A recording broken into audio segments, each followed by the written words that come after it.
तो पुलिस के रहने के बावजूद जो है हिंदू धर्म की जो यात्रा है वो मुस्लिम इलाके में क्यों जाती है? उस लड़के को उस छत पे एक दरोगा और 22 कांस्टेबल छत पे चढ़ने से रोक नहीं पाए?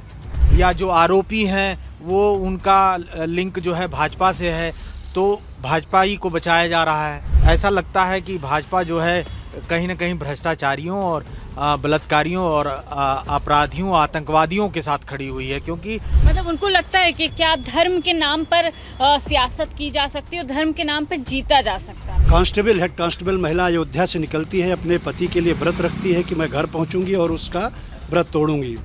वो घर पहुंच नहीं पाती है, उसके पहले ही दरिंदे उसके साथ कानपुर में बलात्कार करते हैं। इंडिया गठबंधन कैसे जीत पाएगा? एक तरफ तो सभी इंडिया गठबंधन में जितने भी विपक्षी दल हैं वो दावा कर रहे हैं। तो अगर प्रदेश में पुलिस विभाग सुरक्षित नहीं है तो आम जनता की सुरक्षा की बात ये सरकार कैसे कर सकती है? ये बहुत बड़ा सवाल है। अखिलेश यादव का एक बयान आता है जिसमें वो कहते हैं कि हिंसा के पीछे बीजेपी है, वो हिंदू मुसलमान कराना चाहती है ताकि वो जीत। 110%। नमस्कार, मैं हयात अब्बास और आप देख रहे हैं 4PM न्यूज़ नेटवर्क। जैसे कि आप सब जानते हैं कि बहराइच की जो हिंसा की घटना है वो सभी जानते हैं, उससे सभी वाकिफ़ हैं। काफ़ी सोशल मीडिया पे वो घटनाएं वायरल हुई और हिंदू मुस्लिम की हिंसा एक बार निकल कर सामने आई।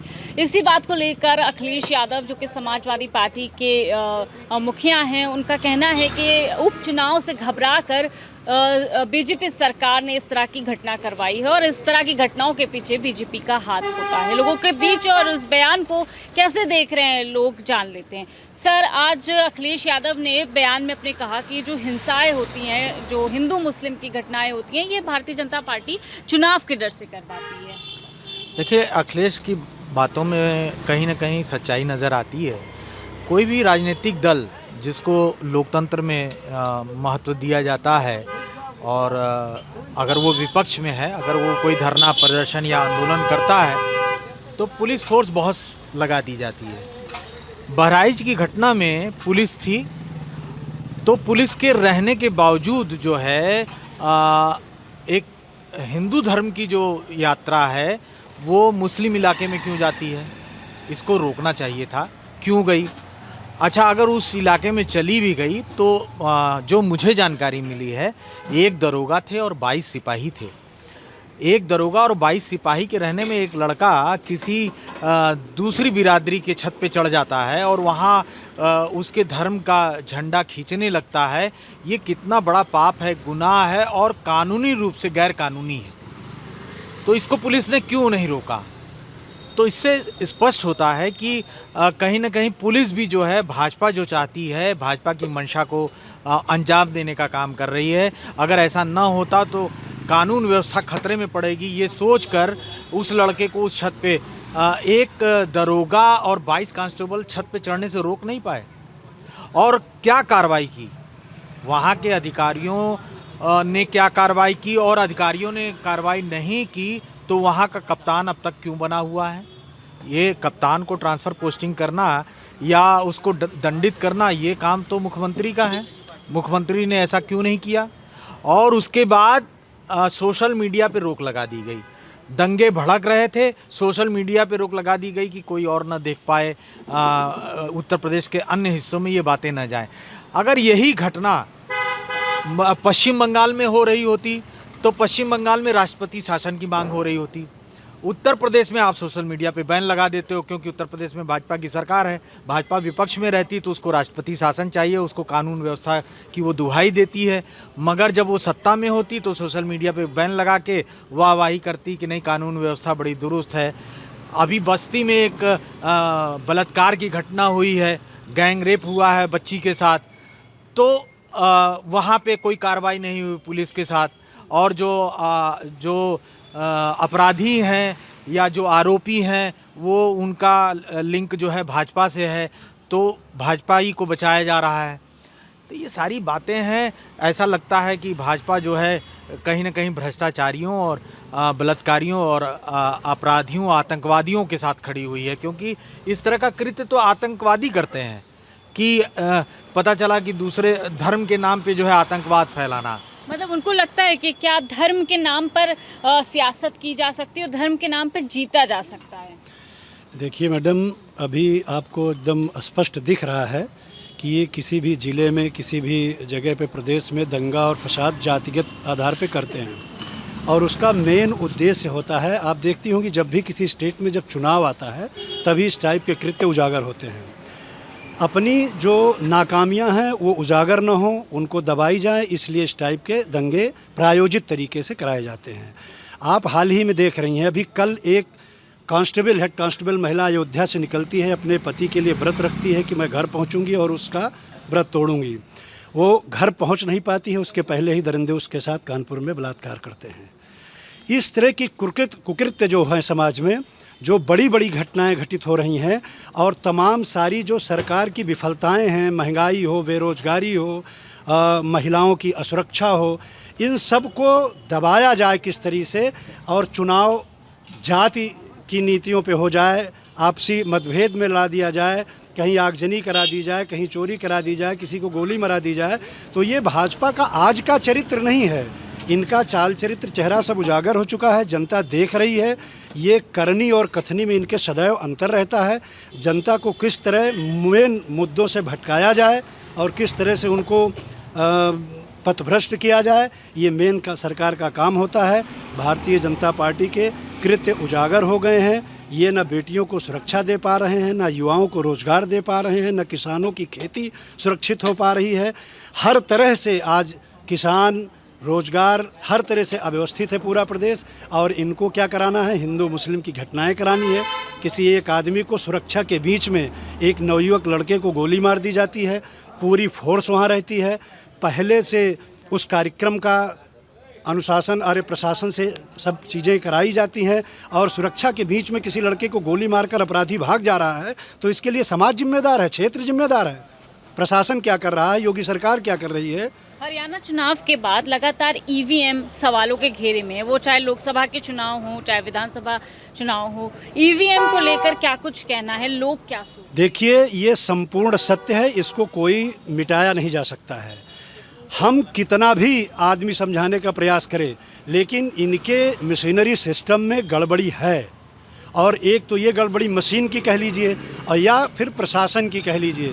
निर्वाचन आयोग, अभी अभी लोकसभा का चुनाव हुआ, लोकसभा चुनाव में उसने परसेंटेज दूसरा जारी किया। जब ईवीएम पैक होती है, निर्वाचन आयोग अपनी वेबसाइट पे पब्लिक को अपना परसेंटेज बताती है।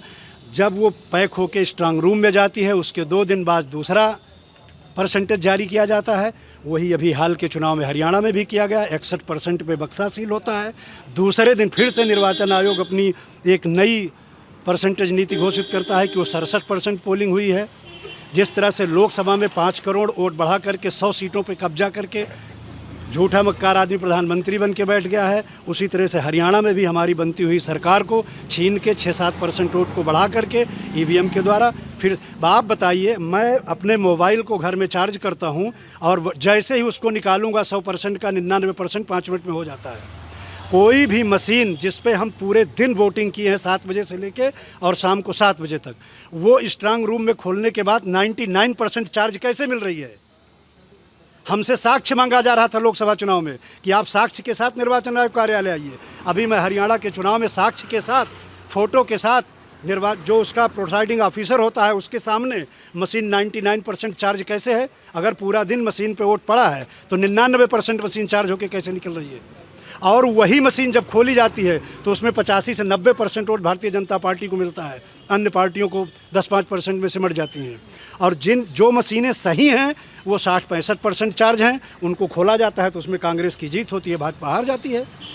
तो ये सब प्रायोजित है, मशीन को कह लीजिए चाहे प्रशासन को कह लीजिए, जिस तरह से भी कर लीजिए, लेकिन कहीं ना कहीं तो गड़बड़ी सिस्टम में है। सिस्टम में आप कह रहे हैं गड़बड़ी है, ईवीएम में गड़बड़ी है, लेकिन अभी चुनाव है तो क्या लगता है कि इंडिया गठबंधन कैसे जीत पाएगा? एक तरफ तो सभी इंडिया गठबंधन में जितने भी विपक्षी दल हैं वो दावा कर रहे हैं जीत का, वो चाहे उपचुनाव है या विधानसभा चुनाव। बिल्कुल, इंडिया गठबंधन इसलिए जीत का दावा कर रहा है कि जो परिस्थितियां हैं, जिस प्रकार से भारतीय जनता पार्टी की सरकार चल रही है, किसी भी मोर्चे पे अगर आप बात करेंगे, चाहे नौजवानों से बात करेंगे, चाहे किसानों से बात करेंगे, महिलाओं के खिलाफ जिस प्रकार के पूरे प्रदेश में अपराध का बोलबाला है। अभी हमारे साथी ने बताया है कि अयोध्या से एक महिला कांस्टेबल किस तरीके से जाती है व्रत रखते हुए, लेकिन रास्ते में उसके साथ इस तरीके की दरिंदगी होती है, घटना होती है। तो अगर प्रदेश में पुलिस विभाग सुरक्षित नहीं है तो आम जनता की सुरक्षा की बात ये सरकार कैसे कर सकती है? ये बहुत बड़ा सवाल है। लेकिन भारतीय जनता पार्टी की राजनीति की जो परंपरा रही है वो केवल मुद्दे को भटकाने में विश्वास रखती है। आए दिन इस प्रदेश में दंगे हो रहे हैं, आए दिन इस प्रदेश में बलवा हो रहा है, घटनाएं जो दंगे आपने कहे, घटनाएं, हिंसाएं हो रही हैं, इसके पीछे क्या उपचुनाव में जो मुद्दा है वो उपचुनाव से भटका है? देखिए, मैंने पहले कहा कि भारतीय जनता पार्टी का एक ही एजेंडा है, चुनाव जीतना, चुनाव जीतना, चुनाव जीतना। वो चुनाव जीतने के लिए किसी भी हद तक किसी भी प्रकार का कृत्य कर सकते हैं। जिस प्रकार से देश में प्रदेश में परिस्थितियां हैं, लॉ एंड ऑर्डर जिस प्रकार से पूरी तरीके से आउट ऑफ कंट्रोल है, महिलाओं के खिलाफ पूरे प्रदेश में अपराध का बोलबाला है, सरकार को उस पर ध्यान केंद्रित करने के बजाय सरकार इस प्रकार की घटनाओं पे ना तो कंट्रोल कर पा रहे हैं, ना तो किसी तरीके का कोई कदम उठाया जा रहा है, केवल मुद्दे को भ्रमित करने का प्रयास किया जा रहा है। तो कांग्रेस पार्टी इंडिया गठबंधन का ये मानना है कि हम देश के जो प्रदेश के ज्वलंत मुद्दे हैं उसके बीच, जनता के बीच जाने का काम करेंगे और ये निश्चित रूप से जो उपचुनाव है उसमें भारतीय जनता पार्टी की ज़बरदस्त शिकस्त होने वाली है। और लोगों से बात कर लेते हैं कि उपचुनाव में कह रहे हैं कि विपक्षी दल पूरा जीत का दावा कर रहा है, कैसे देख रहे हैं आप? विपक्षी दल जीत का दावा इसलिए कर रहा है कि ये सरकार पूरी तरह से निकम्मी है, नाकार है। इसके पास ऐसा कोई काम नहीं है किया है जिसको जनता के बीच में जाके बता सके कि हमने पिछले 7 सालों में ये काम किया है। अपने काम के नाम पर वोट मांग ही नहीं सकते हैं। और वह जो विपक्षी है, विपक्षी जनता के मुद्दों को लेकर चुनाव में उतर रही है। महंगाई, बेरोजगारी, कानून व्यवस्था, इन सब समस्याओं को लेकर मुद्दे बना के सरकार विपक्ष चुनाव लड़ रहा है। अखिलेश यादव का एक बयान आता है जिसमें वो कहते हैं कि हिंसा के पीछे बीजेपी है, वो हिंदू मुसलमान कराना चाहती है ताकि वो जीत सके। 110% ये हिंसा के पीछे भाजपा सरकार है, भाजपा के नेता हैं। अभी आप सीबीआई जांच करा लीजिए, उसको जो गोली मारी गई है, जो झंडा फाड़ रहा था दूसरे घर पे चढ़ के, दूसरे समुदाय के जो है एक समुदाय विशेष का झंडा फाड़ रहा था, उस व्यक्ति को गोली किसने मारी है? अगर इसकी जांच करा ली जाए तो सच्चाई सामने आ जाएगी। उसको जिसने चढ़ाया है ऊपर उसी ने गोली मारी है, सब कुछ सामने आ जाएगा। ईवीएम पे लगातार सवाल उठते हैं, कैसे देख रहे हैं? देखिए, ईवीएम पे जो लगातार सवाल उठ रहे हैं वो सवाल सामने आ जा रहे हैं। अभी हरियाणा में जो सवाल सामने आए, जो ईवीएम मशीन की चार्जिंग की समस्या जो आई, 99% मशीन चार्जिंग पाई जा रही है। अगर ऐसी स्थिति पाई जा रही तो निश्चित रूप से सवाल उठेगा, उस पर जो है आदमी संदेह स्पष्ट होगा। ये महाराष्ट्र चुनाव काफ़ी अहम माना जा रहा है, महाराष्ट्र और झारखंड, क्योंकि कहा जा रहा है जिस तरह से वादा किया था सरकार ने वहाँ पर वो कोई वादा धरातल पे नहीं देखने को मिला है। क्या लगता है आपको? देखिए, भाजपा तो ऐसी पार्टी है, वो जो भी वादा करती है बाद में उन्हीं के नेता जुमला कह देते हैं, तो ये तो कोई आश्चर्यजनक है नहीं। चुनाव के समय चुनाव जीतने के लिए 1-2 ऐसी चीज़ें कर देते हैं कि जिससे चुनाव जीत लेते हैं, लेकिन जो महत्वपूर्ण जो वादे होते हैं, जिससे आम जनता का सरोकार होता है, उनका जीवन में सुधार आ सकता है, भाजपा उस पर 1% काम नहीं करती है। कांग्रेस की जहाँ सरकारें होती हैं, जैसे आपको बताएं राजस्थान में कांग्रेस की सरकार थी और जहाँ भी थी वहाँ 500 रुपये में गैस सिलेंडर दिया जाता था।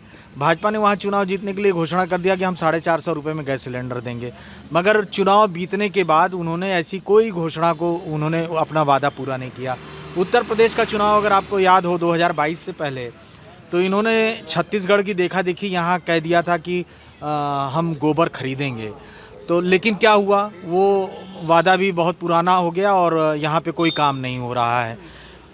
पशु समस्या उत्तर प्रदेश की एक बड़ी समस्या रही है। अगर वो वादा यहाँ पे पूरा होता तो हो सकता है कि पशु समस्या जो है यहाँ पे पशुधन बन जाती, पशु समस्या है अभी।